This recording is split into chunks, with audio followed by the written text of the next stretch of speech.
Buenas, soy Sebastián Belchior. Vamos a continuar con el tema de infecciones del sistema nervioso. En esta segunda parte les voy a desarrollar la patología de abscesos cerebrales, empiemas y algunas parasitosis. Los abscesos cerebrales son una patología de rara frecuencia. Se caracterizan por ser un proceso localizado, supurativo, intracerebral. Generalmente pueden ser secundarios a un foco en la vecindad, digamos, pueden ser la evolución de una meningitis o de un empiema. Por eso podemos caracterizarlos de acuerdo a su patogenia o modo de transmisión a través de un foco contiguo, que es lo más frecuente, ya sea a través de una otitis, una mastoiditis, sinusitis, o osteomielitis o meningitis bacteriana, por diseminación hematógena en un 10% de los casos, ya sea por enfermedad pleuropulmonar, cardiopatía congénita o por un cuadro de sepsis de origen abdominal o pelviano. Esta diseminación es menos frecuente. Secundaria a traumatismos o posoperatorios de neurocirugías, y en un 15% pueden ser criptogénicos.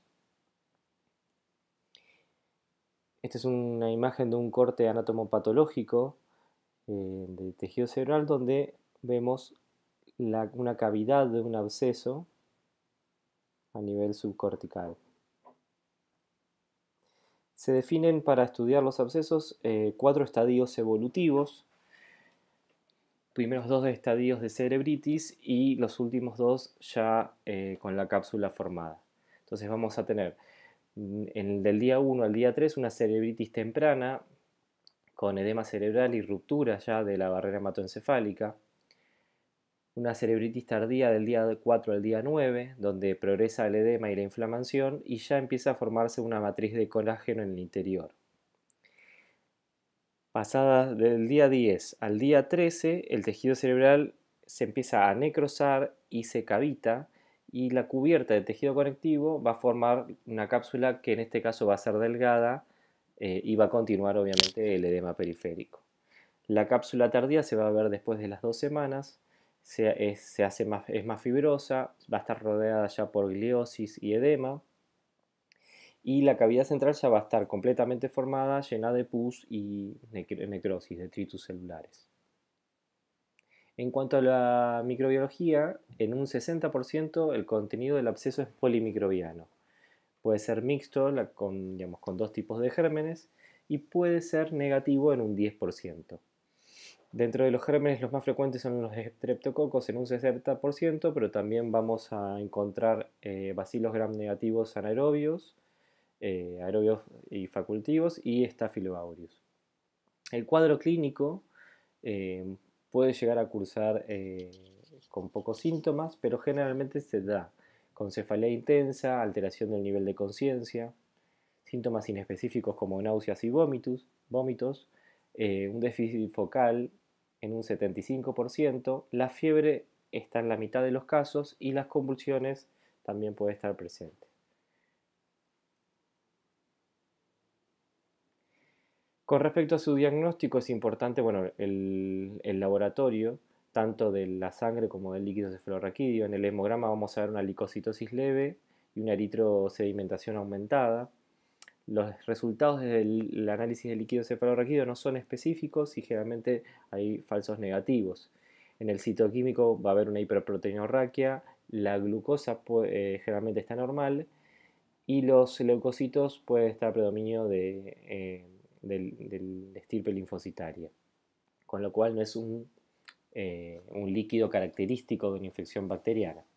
El gram generalmente es negativo. En cuanto a los estudios radiológicos, o sea, vamos a tener un aumento de PIC, digamos, con respecto, sirven más para lo que es la causa de trauma o los casos de osteomielitis, donde voy a tener resorción ósea. El electroencefalograma no brinda hallazgos muy específicos, pero sí ayuda al estudio de las alteraciones focales. Con respecto a la arteriografía, digamos, puede llegar a evidenciar, no es un estudio específico para esto, pero bueno, en un tercio de los casos se ve un núcleo hiperdúcido con un halo denso. Lo que sí nos va a permitir identificar el absceso es la tomografía. ¿sí? Se va a evidenciar como una zona de una hipodensidad rodeada por un halo en forma de anillo, por el refuerzo con el contraste, y con un grado de edema asociado a la periferia, o sea, una zona hipodensa en la periferia. Vamos a ver ejemplos. ¿Mm? Tenemos una resonancia, ¿mm? Tiempos en T1 y T2, y vemos la imagen redondeada con el halo periférico, el edema periférico. En esta imagen, eso es una tomografía, un corte axial, se ve una imagen hipodensa también, redondeada, un refuerzo, digamos, con un refuerzo, una periferia que sería ya la cápsula de mayor densidad y con una zona hipodensa periférica compatible con el edema. Y en estas resonancias tenemos T1 y T2, arriba los cortes axiales, vemos a nivel frontal todo el refuerzo de la cápsula y a nivel coronal, en cortes coronales y sagitales para ubicar mejor la lesión. En este caso tenemos, acá se ve perfecto la imagen en anillo de sello y el refuerzo de la cápsula ya establecida, ¿no? Estos ya son periodos, nos habla que estamos en periodo de capsulación. Tenemos que tener en cuenta los diagnósticos diferenciales porque en este caso esto es un absceso y en este caso esto es una metástasis de un adenocarcinoma. Fíjense, si bien el absceso tiene edema, siempre las lesiones tumorales van a provocar mucho más edema y van a ser más agresivas. Entonces, tenemos que tener en cuenta los distintos tipos de diagnósticos diferenciales de todas las lesiones ocupantes de espacio a nivel cerebral. Con respecto al tratamiento, el objetivo va a ser principalmente evitar la diseminación hematógena, esterilizar toda la zona periférica, facilitar la resolución del absceso ya drenado, lograr la curación, ya sea por si hay un solo absceso o hay múltiples, y usar antibióticos que tengan penetrancia a nivel cerebral, como el clorfenigol, la clindamicina, el metronidazol, penicilina y vancomicina. El tratamiento, como siempre, va a ser empírico, ya digamos la mayoría va a ser empírico porque es muy difícil aislar un germen. Pero bueno, utilizando penicilina, clorfenigol, metronidazol y cefotaxima, como dijimos, para abarcando distintos gérmenes y también acorde a los factores predisponentes que pueda tener el paciente. Van a hacer un tratamiento antibiótico endovenoso entre 6 a 8 semanas y en los casos que sea necesario, donde la localización del absceso es accesible, se hace la cirugía de evacuación junto con la antibiótico-terapia. El pronóstico de estas lesiones en un 50% no presentan secuelas neurológicas, o sea que es bueno, es muy bueno en la mitad de los casos. En un 25% de los casos hay una secuela neurológica compatible con la vida normal y solamente el 10% de los casos presentan una secuela severa. Con respecto a la otra patología a tratar, que es el empiema subdural, esta es una colección infecciosa que puede estar localizada por fuera de la dura madre, siendo el empiema epidural, y por dentro, siendo el empiema subdural. En este caso vamos a hablar de los subdurales. La etiología más frecuente, de acuerdo a esta localización, va a ser causada por sinusitis, entre un 65 y un 75%. Y generalmente nos van a dar empiemas subdurales a nivel frontal. Otras causas pueden ser posotitis, postoperatorios neuroquirúrgicos, post-trauma o secundarios a meningitis. Acá vemos esta imagen que podría, digamos, hacernos sospechar de un absceso, pero en realidad es un empiema que está empujando el tejido cerebral. Con respecto a los microorganismos más frecuentes, tenemos a la cabeza los estreptococos entre un 30 y un 50%, seguido por estafilococos, anaerobios y gram negativos en menor porcentaje. Generalmente los casos que son secundarios a traumatismos y a procedimientos quirúrgicos predominan los estafilococos y los gram negativos.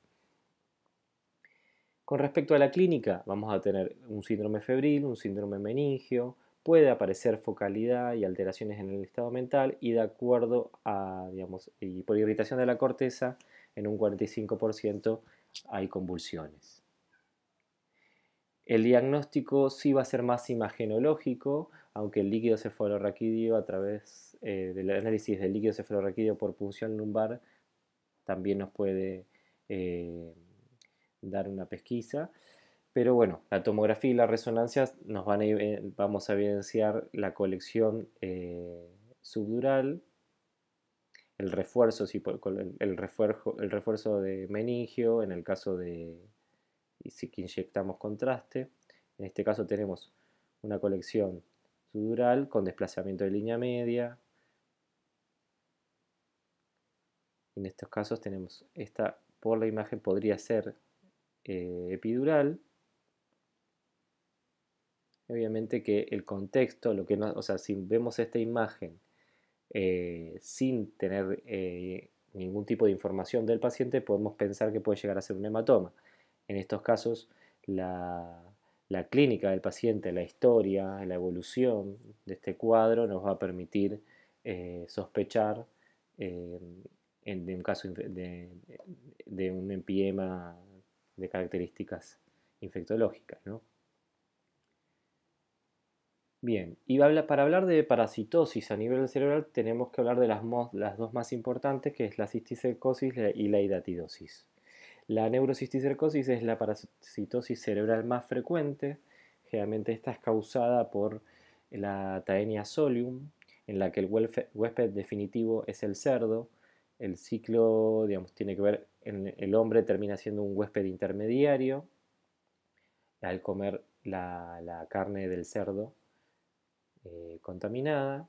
El diagnóstico se va a dar a través de las imágenes, generalmente son imágenes quísticas pequeñas, menos de 3 centímetros, que tienen eh, un nivel líquido y una imagen en la periferia que es el Scolex. ¿Sí? Digamos, se describe a veces como el signo del cascabel. Acá tenemos en un corte axial múltiples imágenes de quistes de neurocisticercosis. El tratamiento principalmente se va a basar en antihelmínticos como el praziquantel y la cirugía solo va a estar indicada en casos digamos, accesibles y por efecto de masa de una lesión quística grande, que no es lo más frecuente porque son pequeñas, o por una hidrocefalia secundaria a una lesión. Con respecto a la neurohidatidosis, el causante es el Echinococcus granulosus. En este caso, el huésped definitivo es el perro. Generalmente, la localización más frecuente no es el cerebro, es el hígado y el pulmón. En el cerebro es el 1% y también puede estar ubicarse en órbita y a nivel de columna vertebral. Por eso es importante cuando vamos a para hacer el diagnóstico pedir una imagen de todo el sistema nervioso central y toda columna completa. ¿Mm?